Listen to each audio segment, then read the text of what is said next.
Carolina, the United States. This is Caden. I'm driving right now, so I'm not going to be looking at you. I'm driving home from school. But basically, a couple of the pronunciation tips I'm trying to give you is on your YOs and your tenses. Sometimes you'll mess up. Here, I'll get into it. So to preface, my pronunciation of English words isn't perfect either. I have a little bit of a lisp. I don't know if you can hear it. If I really focus, I can get rid of it. But I went to speech therapy many years ago when I was a kid, and it's a lot better now. So that's my one preference. And certain other words, I have a southern accent. Well, it's not a perfectly southern accent because I live in the South, North Carolina, but I was born in California. So I have a little bit of 3 or 4 states worth of accents. So just keep that in mind. So to start with YO, sometimes you pronounce it, I noticed in the second video, which was, your English was definitely better, which your English in the first video is still great. But I noticed that usually you would pronounce it with a your, New York, you are, or your, and etc. Or yo-yo. Stuff like that, right? Such as I am in Spanish, obviously my Spanish isn't great. I'm pretty good at reading it, but you're much better at English than me, so props to you. I think it's absolutely incredible that you're just spending a lot of time learning English and kind of embracing the culture. So my second tip is with your use of tenses. I've noticed sometimes you'll use a present tense when you're talking about a past event.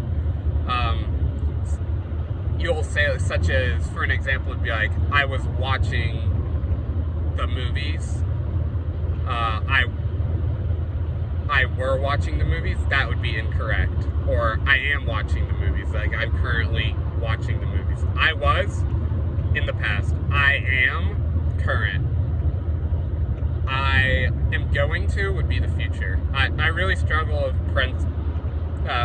tenses in other languages, such as Italian and Spanish, of course, and even a little bit of Thai. I have no clue how to do any of the tenses. So when I speak to my friend in Thai, he knows it's only going to be present tense. But anyways, so just try to keep in mind, just to look up the list of the present tenses and the past tenses and future tenses and work on those. So I think you can eliminate 70% of your accent if you do the third tip I'm going to give you. Is in English you don't focus on vowels as much as you do in Spanish, such as I am walking to the park. You tend to focus on I's a little bit more than you would in English, walking, you might say, or something. I'm trying to impersonate you a little bit to try to maybe help you a little more.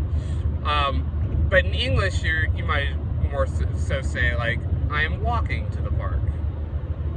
It's very clean. It's fluid. You don't necessarily focus on vowels as much. So the first tip, that's how you want to say you, you are, your, New York. Yo-yo. YouTube. That's a good one. YouTube. You will. I think that's about all the YO words I can think of off the top of my head. And then the tenses, just make sure you're doing that. And then the vowels, I think if you get the vowels down, you'll be 98.75% fluent.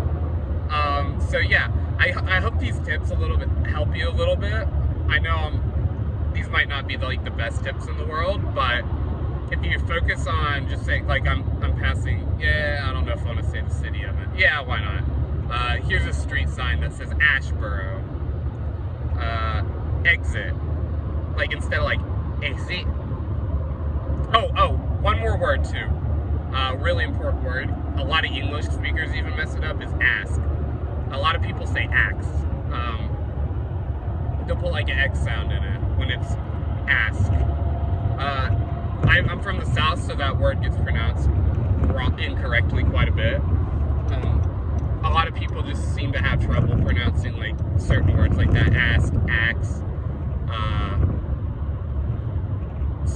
certain words such as that. For whatever reason, but just make sure you know ask, you, walking, stuff like that. Try not to emphasize the I's as much in English.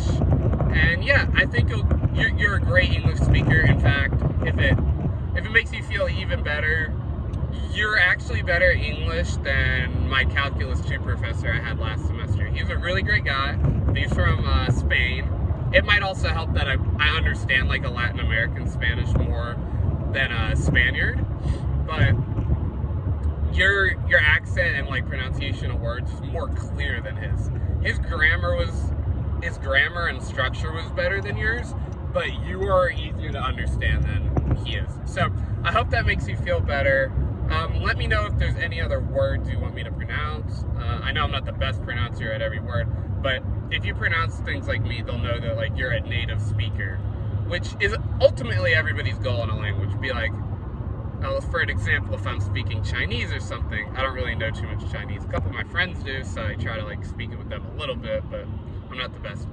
But a really common compliment you'll get is, oh wow, your Chinese is so good. I thought you were like, did you grow up in China?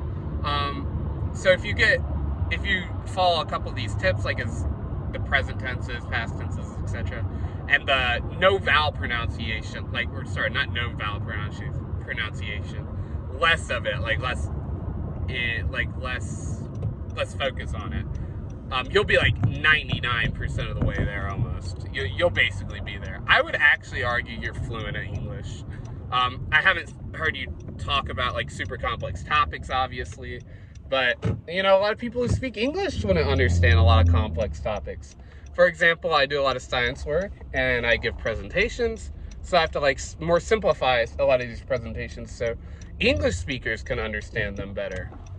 Which is absolutely fine. I understand that most people aren't going to know what like alleles and genes are, and yeah, stuff like that. So I understand people aren't going to know what these words mean. Maybe seen the words once or twice. So I simplify it and I try to help them as much as possible, which is great. And I guess I'm going to give you one word that you might not have ever heard before for the road is whom. To whom may be concerned is a common phrase in English that 90 and maybe 70% of English speakers do not use. They would say, to whom it concerns, to who it concerns. But in fact, the correct English pronunciation is actually to whom it may concern. Google that one because that one's actually really hard to explain. You kind of just like have to know when to use it. So I hope you have a great day from Chile. And absolutely, I hope you have a great time. Bye-bye. Keep learning English.